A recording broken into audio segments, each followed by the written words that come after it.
예, 윤영호 교수님 감사합니다. 그리고 초대해 주신 김영호 원장님께도 이제 시작하셔서 첫 회의니만큼 축하드리고요. 앞서 이상현 소장님께서 좋은 발표를 해주셔서 저는 뭐 비슷한 내용인데 한미동맹 관련된 건데 아마 그 이상현 박사님께서 보다 좀 글로벌 외교 정책 이런 쪽으로 좀 중점을 두신 것 같고, 뭐 저는 한반도 쪽으로 좀 발표를 해달라고 요청을 받았습니다. 그래서 뭐 딱딱하지 않게 좀 편하게 그냥 말씀을 드리겠습니다. 그 트럼프 4년 딱 지나고 나서 너무 국제 정치가 요란해졌어요. 그러니까 아까 제가 뭐 신문을 쭉 읽다 보니까 뭐 갑자기 그 바이든 측근을 통해서 바이든의 하루 일정이 어떻게 되나 뭐 기사를 했더라고요. 모 일간지에서. 그러면서 이제 쭉 하루에 공식 일정은 하나만 잡고, 뭐 가족들이 전화 오면 무슨 일이 있어도 무조건 전화를 받고, 뭐 바이든 스타일이다, 뭐 그런 얘기들을 하더라고요. 그러면서 바이든이 너무 트럼프 때보다 일정이 덜 빡빡한 거 아니냐 이런 기사 얘기도 나오면서 끝에 이제 기자가 쓴 게 뭐냐면, 확실히 바이든이 되더니 세상이 좀 덜 시끄러워진 것 같다. 그래서 트럼프 4년 동안을 딱 살펴보면 너무 들쑤셔 놓은 것 같아요. 전 세계를. 기존의 질서도 무시하고 뭐 경험이 없는 그 자기 트럼프 머리에서 무경험으로 나오는 그런 직관이나 생각을 너무 정책화시켜 놨던 것이 아니냐 이런 생각이 좀 들고, 그래서 바이든이 들어오면서 그 작년에 그 인수위 웹사이트 주소가 빌드백 베터였잖아요. 그러니까 이제 과거로 다시 돌려서 좀 좋게 만들어자 이렇게 했었던 것이고, 지금 바이든이 하고 있는 거는 첫 번째는 제가 보기에 트럼프로 망가진 미국의 패권과 국제 질서를 다시 과거로 돌리는 것이고, 두 번째는 중국과 맞서기 위해서 미국 내 투자를 가속화시키는 것, 두 가지가 핵심인 것 같아요. 그래서 미국하고 중국의 경쟁 구도가 뭐 여러 가지가 있겠죠. 과거에 그 구소련이라는 공동의 적을 대응하기 위해서 같이 국교 수교를 하고 또 소련을 붕괴시키고, 그 이후에도 계속 미국이 중국에게 취했던 정책은 소위 그 중국을 미국 중심의 그 자유주의 국제 질서에 집어넣으면 결국 중국이 시장 경제화하고 결국 중국이 사회도 바뀌고 공산당도 변할 거다라는 그러한 소위 기능주의적인 어떤 어프로치에 입각한 정책이었단 말이에요. 뭐 기능주의는 이제 실패로 돌아간 이론이 다 돼버린 거잖아요. 90년대만 해도 저희가 미국에서도 경제가 정치를 바꾼다 뭐 이런 기능주의가 상당히 유행했던 것 같아요. 근데 지금은 거의 그건 다 실패다. 정치적 이익과 경제적 이익은 따로 논다. 이게 거의 대세가 돼버린 상황인데, 어쨌든 미국이 취하던 대중국 정책도 그런 오바마 때까지죠. 클린턴 뭐 때부터 오바마 때까지, 냉전 끝나고 오바마 때까지 계속 그런 정책을 취해왔죠. 미국이 지배하던 소위 그 미국 중심의 체제 안에 중국을 녹여내고 2001년 WTO 중국 가입까지 허용을 하면서 정책이었는데, 이건 뭐 계속, 그래서 이제 오바마 때는 그 중국과 미국 간의 경제적 상호존중도 상당히 강화시키고 했는데 뭐 성과가 없는 거예요. 중국은 오히려 WTO 규범을 이용을 해서 자국의 경제 발전을 이루고 시장 경제화 되는데 공산당은 더 막강해지고, 이게 오바마의 정책이 결국은 실패했다. 그 당시 이제 오바마 정부 때 그 백악관에 그 차이나 데스크 하던 친구가 계속 오바마 대중국 정책이 옳았다고 몇 년 동안 저한테 주장을 해왔던 친구였는데 작년에 입장을 바꾸더라고요. 예? 그때 그러면서 뭐라 그러냐면, 자기가 그 백악관에서 오바마 정부 때 일할 때는 중국이 어디 감히 미국을 따라와 이런 생각을 가지고 정책을 했는데, 이제는 따라오기 때문에 트럼프가 매우 중요한 역할을 했지만 트럼프가 내린 그러한 뭐 정책의 어떤 패러다임 시프트에 기반해서 그 바이든은 매우 세련되게 정책을 몰고 갈 거다 이런 얘기를 하더라고요. 그래서 민주당 내에서도 지금은 정책이 상당히 바뀌고 있고, 그래서 미국 중심의 어떤 국제 체제에 기반한 대중국 정책, 중국을 끌어들여서 그것도 하나의 이제 결국은 궁극적인 목표는 리짐 체인지가 되는 거죠. 중국의 리짐 체인지를 이루려고 했던 정책은 이제 실패로 돌아간 거고, 이제 트럼프가 취한 정책은 뭐냐? 체제 대결 내지는 이념 대결이죠. 물론 이게 코로나가 오면서 코로나에 대한 대응을 자기가 못한 걸 다 중국 탓으로 돌려버리는, 그러면서 중국을 엄청나게 강하게 몰아붙이면서 체제 대결이나 이념 대결까지 가져왔던 게 이제 트럼프의 대중국 정책이었는데, 뭐 당시에 말은 요란했는데 그렇게 큰 성과는 없었지만 아까 말씀드린 것처럼 트럼프의 대중국 정책이 결국 미국이 중국 정책을 제대로 가져가게 된 아주 중요한 그런 크리티컬 정처였다고 봅니다.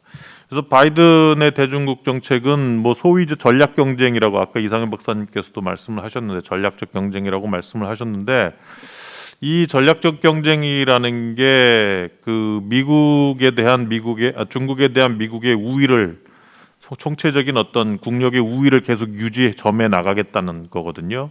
그래서 트럼프가 주장하던 소위 브로드 디커플링이 아니라 중요한 부분 첨단 산업에 있어서의 중국에 대한 우위를 점해 나가는 부분적 디커플링을 하겠다는 것, 그런 거였는데 이 바이든 정부가 딱 시작이 되면서 노선이 계속 강경해져요. 아까 그 이상현 박사님도 말씀을 하셨는데 지금 워싱턴 DC에서 나오는 글들이 심상치 않아요. 뭐 그 아까 그 롱거 텔레그램이란 글도 설명을 해주셨는데, 그 글에서 가장 충격적인 부분이 그 뭐 예를 들어서 지금은 미국이 중국보다 군사적으로 우위가 있고 10년 후에는 어찌 될지 모르지만, 지금 만약 대만 해협이나 남중국해에서 군사 분쟁이 일어난다면 여기서 분명히 미국이 피하지 말고 이겨서 시진핑 정권의 붕괴를 이끌어내야 된다는 얘기예요.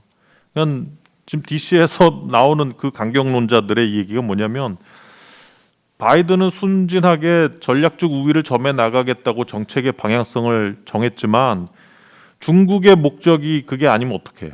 그러니까 중국 시진핑은 중국 중심의 체제를 구성을 하고 완전히 미국을 대체하는 패권 국가가 되겠다고 벼르고 있으면 바이든의 대중국 정책은 너무 나이브하고 실패로 돌아갈 수밖에 없다는 얘기들이거든요. 그래서 이 강경론자들이 얘기하는 게 결국은 시진핑 정권 붕괴가 이루어져야 미중 경쟁은 끝난다는 거예요.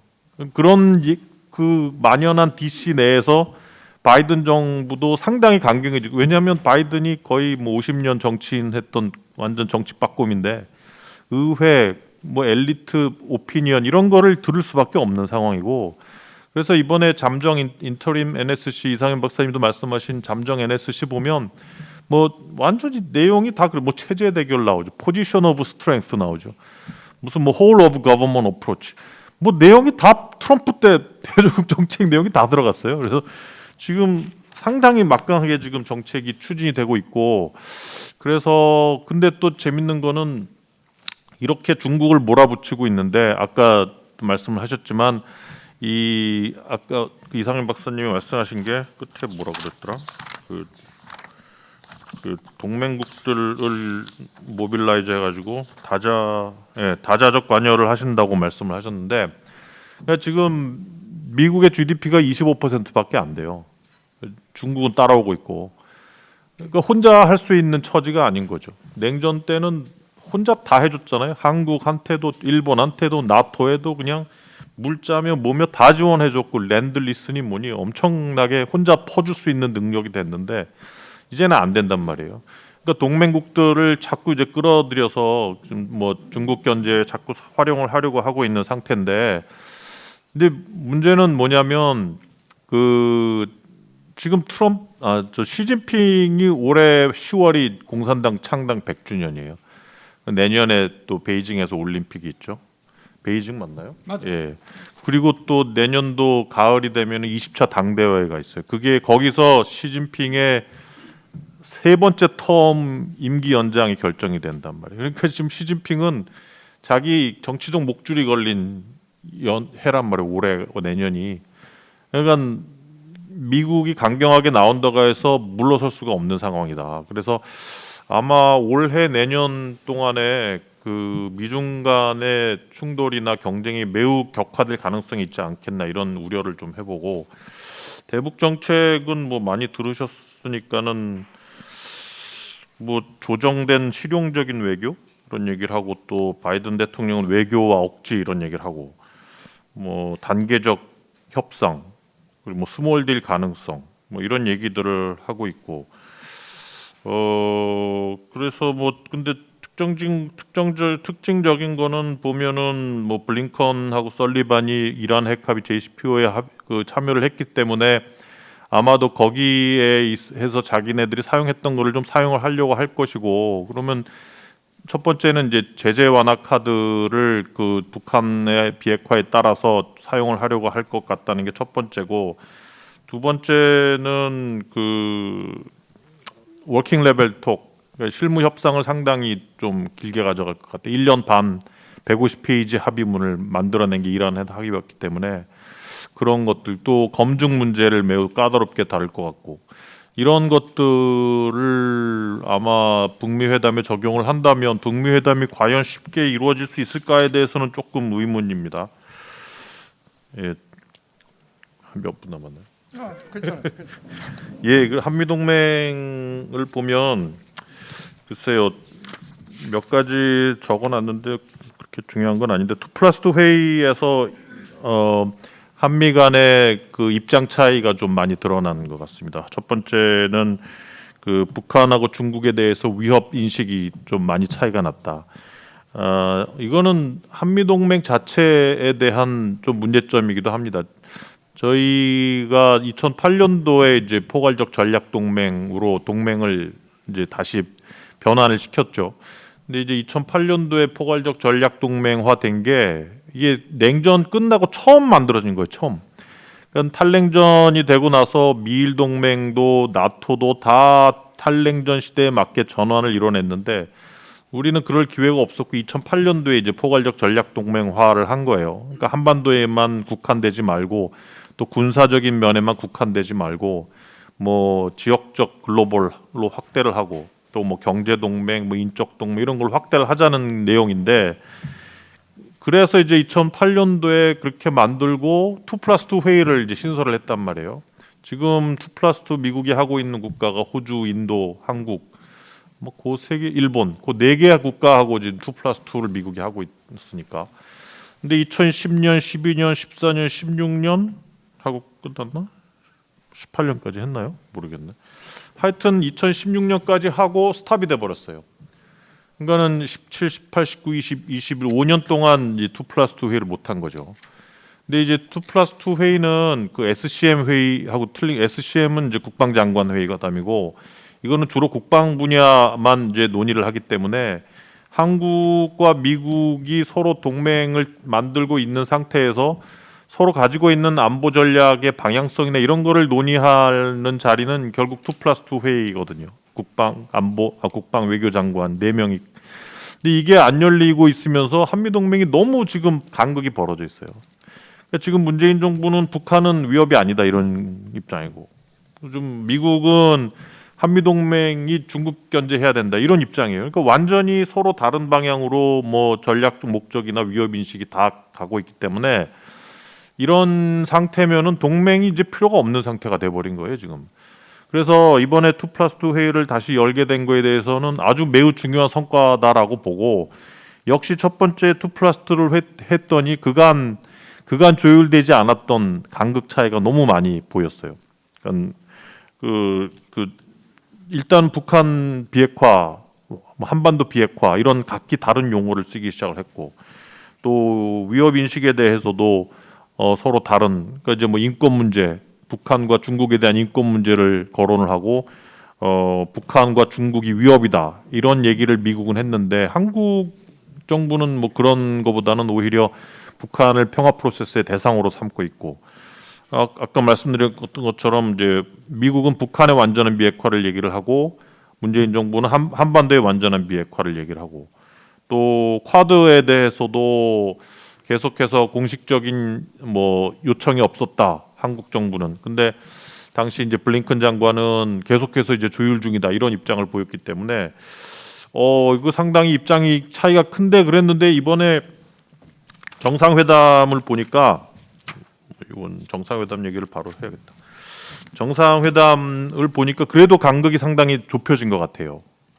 특히 미국이 원하는 미중 경쟁 구도에서 미국이 원하는 쪽으로 한국이 상당히 협력을 강화시켜줬고 대북 정책에 있어서는 미국이 한국이 원하는 쪽으로 많이 기울여줬다. 그래서 윈윈이라고 저는 봅니다. 이번에 근데 저는 상당히 성과가 컸다고 보는 게 일단 미중 경쟁 구도에서 우리 나름대로의 외교적인 굴레를 쌓아서 거기에서 벗어나지 못하고 낑낑낑낑거리었단 말이에요.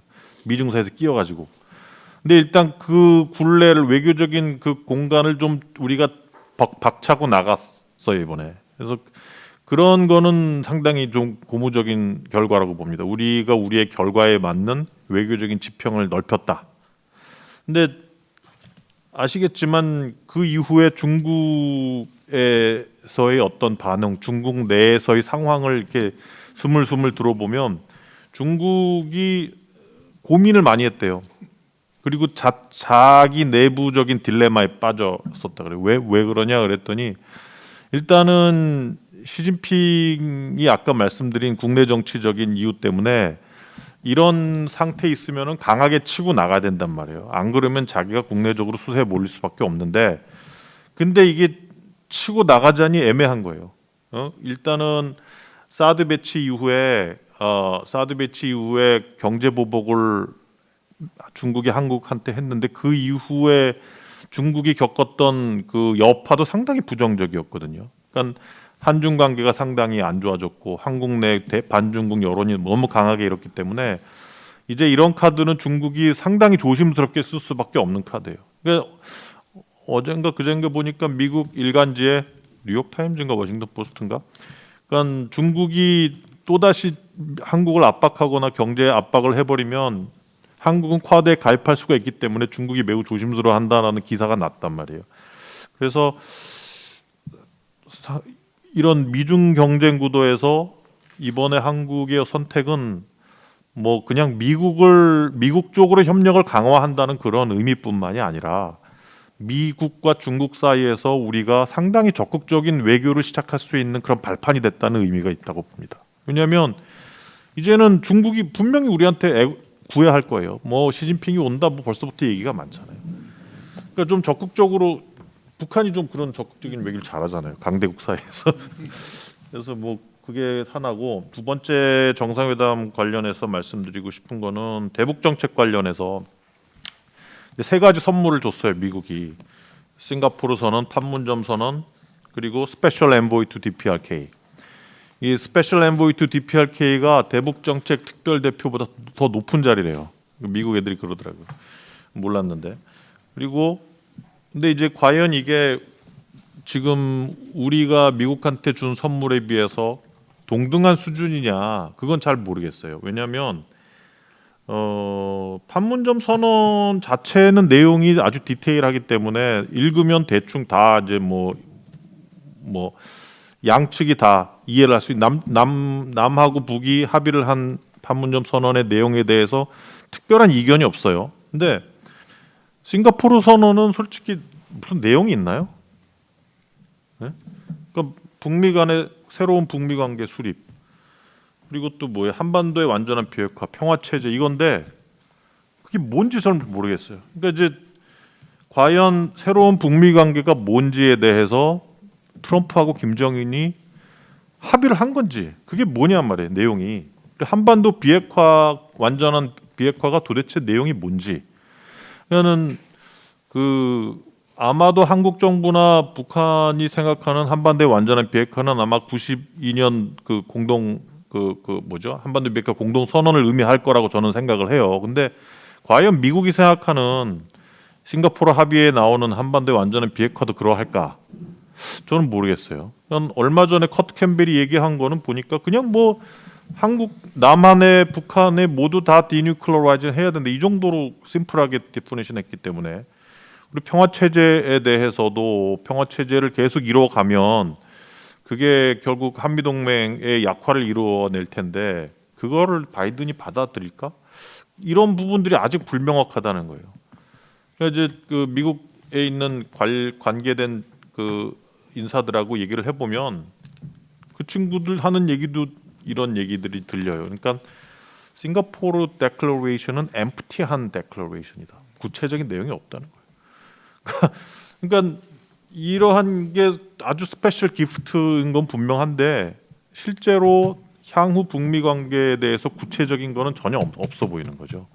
그래서 그런 측면에서는 이상입니다. 죄송합니다.